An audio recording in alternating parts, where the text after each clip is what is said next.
Article মানে কি? Article মানে হৈছে স্বতঃস্ফূৰ্ত নিৰ্দেশক বা নিৰ্ণায়ক, অৰ্থাৎ এটা বুজোৱা ডিটাৰমিনাৰ্ছক কি বুলি কোৱা হয়? আৰ্টিকল বুলি কোৱা হয়, হয়নে? এটা বুজোৱা নিৰ্ণায়কক কি বোলে? আৰ্টিকল। আৰ্টিকল কেই প্ৰকাৰৰ? আৰ্টিকল দুই প্ৰকাৰৰ। নাম্বাৰ 1 ইনডেফিনিট আৰ্টিকল আৰু নাম্বাৰ 2 ডেফিনিট আৰ্টিকল, হয়নে? ইনডেফিনিট আৰ্টিকল কি কি? এ আৰু এন। এ আৰু এন এইবিলাক ইনডেফিনিট আৰ্টিকল বুলি কোৱা হয়, আৰু ডি বা দা কি বুলি কোৱা হয়? ডেফিনিট আৰ্টিকল বুলি কোৱা হয়, হয়নে? এতিয়া আমি চাম ইনডেফিনিট আৰ্টিকল এ আৰু এন ক'ত বহিব, ক'ত এ বহিব, ক'ত এন বহিব, এই বিষয়ে এতিয়া আমি শিকিম। ইনডেফিনিট আৰ্টিকল এ আৰু এনৰ ব্যৱহাৰ চাৰিটা আছে। সেই চাৰিটা ব্যৱহাৰৰ প্ৰথম ব্যৱহাৰটো হৈছে সাধাৰণতে ভাৱেলৰ আগত এন বহে আৰু কনসোনেন্টৰ আগত এ বহে। ভাৱেল মানে জানা নেকি? ভাৱেল মানে হৈছে স্বৰবৰ্ণ, হয়নে?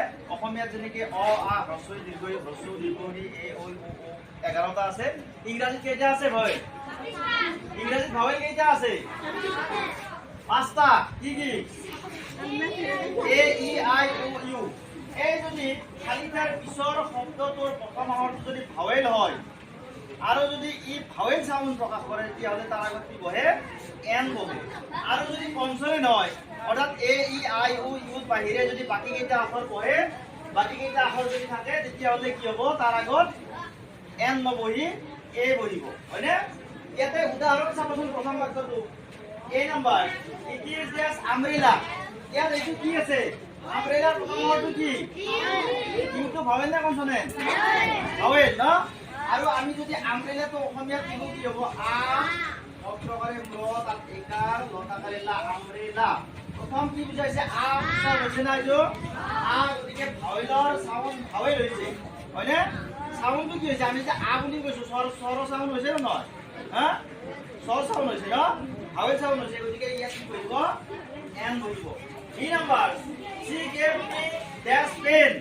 She gave me dash pen. এই পেনৰ প্ৰথম আখৰটো কি? পেনৰ প্ৰথম আখৰ কি? এইটো কি কনসোনেন্ট নে ভাৱেল?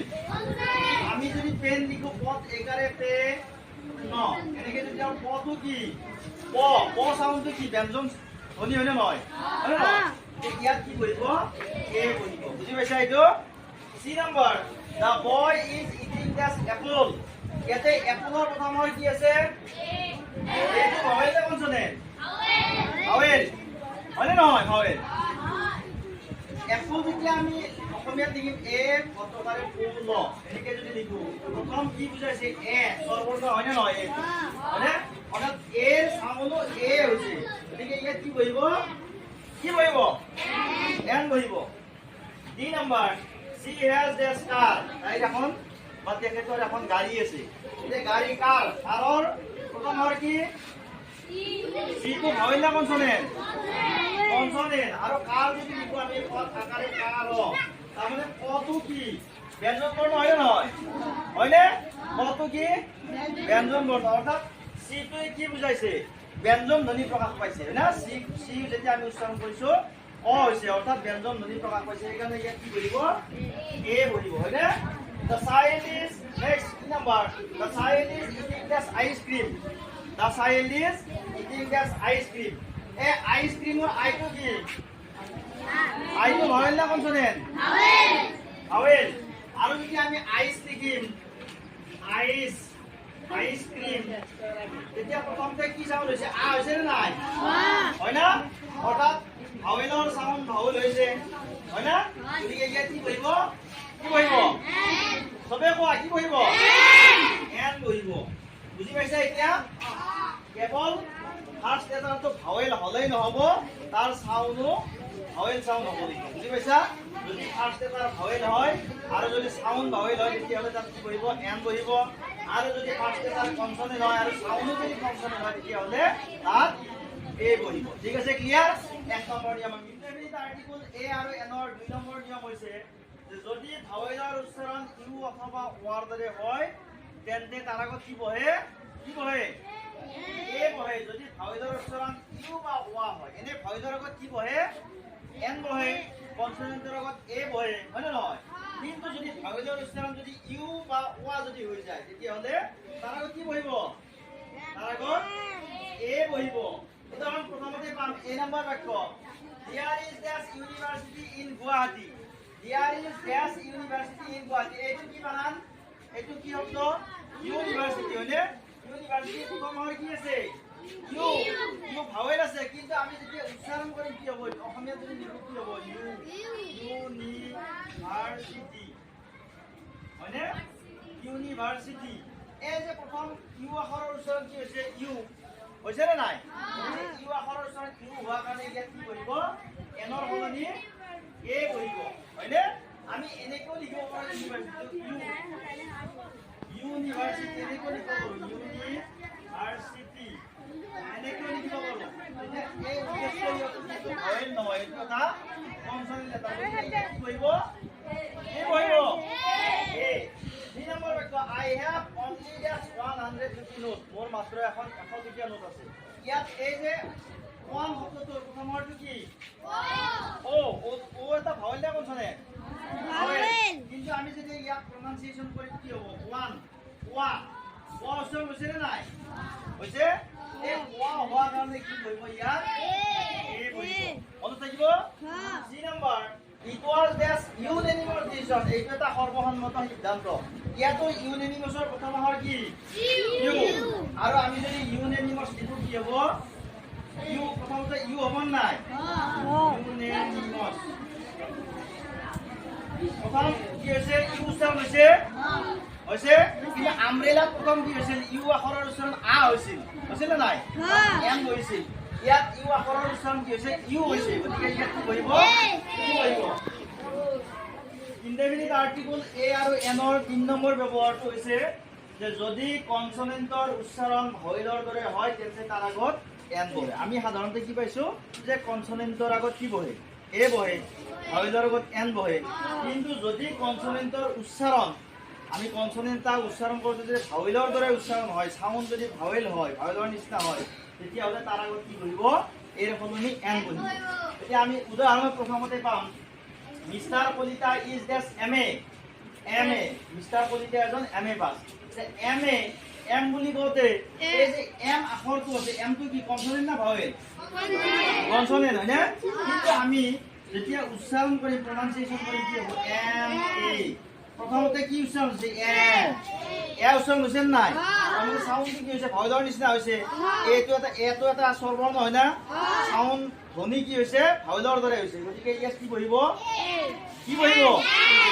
এন বহিব ন ইয়াত এন বহিব mister Kalita is this MA ইয়াত এন বহিব mister Kalita is an MA and his brother is this BA আৰু তেওঁৰ ভাইয়েক বিএ পাস যে বিএ বুলি কওতে বি টু কি ভাৱেল না কনসোনেন্ট হয়নে কিন্তু আৰু ইয়াৰ প্ৰনাউন্সিয়েশন কি হ'ব বি এ বি বুলি কওতে ব যোগ হ্ৰস্বই সমান বদস্বীকাৰে বি হয় না মানে প্ৰথমতে কি উচ্চাৰণ হৈছে ব সাউন্ড প্ৰকাশ কৰিছে গতিকে ইয়াত কি বহিব এ বহিব নে এন বহিব কি বহিব কি কৈছা ইয়াত এ বহিব হ'ল B number sentence he has build this RCC building তেওঁ এটা আৰসিসি বিল্ডিং সাজিলে এতিয়া আৰসিসি এই আৰটো কনসোনেন্ট না ভাৱেল ভাৱেল না কনসোনেন্ট আমি যেতিয়া প্ৰনাউন্সিয়েশন কৰিম কি হ'ব আৰ সি প্ৰথম কি সাউন্ড প্ৰকাশ পাইছে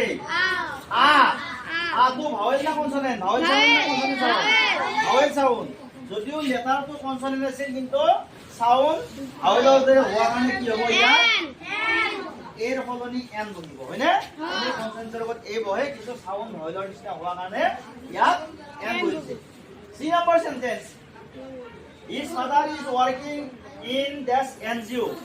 NGO কি ভাৱেল না কনসোনেন্ট এনটো কনসোনেন্ট হয়নে কিন্তু এন যেতিয়া আমি প্ৰনাউন্সিয়েশন কৰিম NGO কি হ'ব প্ৰথম কি সাউন্ড প্ৰকাশ পাইছে ইয়াত এইটো ভাৱেল হয় নহয় এন বুলি কওতে এ নটো পিছত আহিছে এ সাউন্ড প্ৰকাশ পাইছে গতিকে ইয়াত কি হ'ব কি বহিব এ বহিব নেকি এন বহিব তাৰপিছত it is this LP LP school, এইখন এখন এলপি স্কুল। ইয়াতো এলটো কনসনেন্ট হয়নে, কিন্তু এল বুলি কওঁতে এল এলপি আমি যেতিয়া প্রনাউন্সিয়েশন কৰিম কি হ'ব এল এল বুলি কওঁতে প্ৰথম কি সাউন্ড প্ৰকাশ পাইছে এইটো ভাৱেল সাউন্ড না কি ভাৱেল সাউন্ড না কনসনেন্ট সাউন্ড এ বুলি কওঁতে ভাৱেল সাউন্ড প্ৰকাশ পাইছে গতিকে কি কৰিব এন বহিব। আমি যদি কওঁ হি হ্যাজ দিস পিচিউ পিচিউ বুলি যদি কওঁ তেওঁৰ এটা পিচিউ আছে তেতিয়া কি হ'ব পিচিউ কি হ'ব পিচিউ he has this PCO P বুলি কওঁতে কি হ'ব PCO PCO P বুলি কওঁতে কি প যো গ্ৰছৰী হয় না প যো গ্ৰছৰী প্ৰথম কি প সাউন্ড হৈছে তাৰমানে প্ৰথম কি সাউন্ড হৈছে প প তো কনসনেন্ট সাউন্ড নে ভাৱেল সাউন্ড কনসনেন্ট গতি কি বহিব ইয়াত এ বহিব বুজি পাইছা সাউন্ড ভাৱেল হলে এন আৰু সাউন্ড কনসনেন্ট হলে এ 4 নম্বৰ নিয়ম তথা লাষ্ট নিয়মটো হৈছে কি যদি শব্দৰ প্ৰথম আখৰটো সাইলেন্ট এইচ হয় অৰ্থাৎ অনুচ্চাৰিত এইচ হয় তেন্তে তাৰ আগত এন বহে হয়নে তাৰমানে সাইলেন্ট এইচ মিন্স এইচ থাকি পেলাই যদি এইচৰ হ উচ্চাৰণটো নহয় আমি এইচ টো কি হ হিচাপে উচ্চাৰণ কৰো হয়নে নহয় হয়নে নহয় এইচৰ উচ্চাৰণ কি হয় হ হয় যদি শব্দৰ প্ৰথম আখৰটো এইচ হয় কিন্তু এইচৰ উচ্চাৰণ নহয় পেলাই এইচৰ পিছৰ যেটো ভাৱেল সেই ভাৱেলৰ যদি উচ্চাৰণ হয় তেতিয়া হলে তাত কি বহিব এন বহিব। এতিয়া উদাহৰণ প্ৰথমতে পাইছো mister Das is dash honest man mister Das এজন দাস ডাঙৰীয়া এজন কি সাধু লোক হয়নে অনেষ্ট ম্যান অনেষ্ট অনেষ্টৰ প্ৰথম আখৰ কি H H O N S T honest H টো কনসনেন্ট হয়নে নহয় কিন্তু ইয়াৰ উচ্চাৰণ হ হোৱা নাই অনেষ্ট মাতা নাই আমি এইটোৰ উচ্চাৰণ কি অনেষ্ট আমি যদি honest লিখো অন অতেকাৰে নে ফয়টো স্টপ honest প্ৰথম কি সাউন্ড প্ৰকাশ পাইছে অ অৰ্থাৎ ভাৱেল সাউন্ড প্ৰকাশ পাইছে হয়নে অৰ্থাৎ এইচৰ পিছৰ যেটো ও আছে এই ওটো ৰে কি হৈছে সাউন্ড প্ৰকাশ পাইছে হয় নহয় এইচ টো থাকিও নাথাকাৰ নিচিনা হয়নে honest এইটো হৈছে যেটো এইচৰ উচ্চাৰণ নহয় তাৰ পিছত অ ভাৱেল সাউন্ড হৈছে গতিকে কি বহিব ইয়াত কি বহিব এন তাৰপিছত B number I have only this hour to do the work. মোৰ কামটো কৰিবলৈ মাত্ৰ 1 ঘণ্টা সময় আছে। ইয়াত এইটো কি কি ওয়াৰ্ড এইটো? ওয়াৰ্ডটো কি? আৱাৰ। প্ৰথম আখৰটো কি? এইচ। হয়নে? কিন্তু আমি আৱাৰ মাতা নাই কি মাতিছো? আৱাৰ। আৱাৰ। আৱাৰ বুলি কোৱাৰ লগে লগে ইয়াৰ এইচৰ হ উচ্চাৰণটো হোৱা নাই। আমি যদি এইচ নিৰ্দেশাকৈ ধৰো তেতিয়াও আৱাৰ হয় আৰু এইচ টো লিখিলেও আৱাৰ হয় এইচ লিখিলে আৱাৰ মানে আমাৰ হ'ব আৰু এইচ লিখিলে আৱাৰ মানে ঘন্টা লিখিলে আৱাৰ আমাৰ হয়নে এতিয়া কি হৈছে ইয়াত উচ্চাৰণ কি হৈছে আ ভাৱেল সাউন্ড প্ৰকাশ পাইছে নাই পাইছে গতিকে ইয়াত কি বহিব এন বহিব কাৰণ সাউন্ড ভাৱেলৰ দৰে হয় কি বহিব এন বহিব এতিয়া আমি বুজি পালো যে আৰ্টিকল বহুৱাৰ ক্ষেত্ৰত বিশেষকৈ ইনডেফিনিট আৰ্টিকল বহুৱাৰ ক্ষেত্ৰত খালি ঠাইৰ পিছৰ শব্দটোৰ প্ৰথম আখৰটো ভাৱেলে থাকক বা কনসনেন্টে থাকক হয়না ভাৱেলে থাকক বা কনসনেন্টে থাকক যদি সাউন্ড ভাৱেলৰ নিচিনা হয় তেতিয়া তাৰ আগত এন বহিব আৰু যদি সাউন্ড কনসনেন্টৰ নিচিনা হয় তেতিয়া হলে যেনে ইউ আৰু ওয়া ইউ ভাৱেলৰ ওচৰত যদি ইউ বা ওৱাৰ দৰে হয় ইউ বুলি কওঁতে ইন্টাৰেষ্টে হস্যই কৰে ইউ ইউ ইন্টাৰেষ্টে এটা কনসনেন্ট এটা ওয়া বুলি কওঁতে ওব আকাৰে ওয়া সেই ওবটো এটা কনসনেন্ট হয় নহয় গতিকে এই সাউন্ড কনসনেন্ট হলে এ আৰু সাউন্ড ভাৱেলৰ দৰে হলে এন ক্লিয়াৰ ঠিক আছে আজি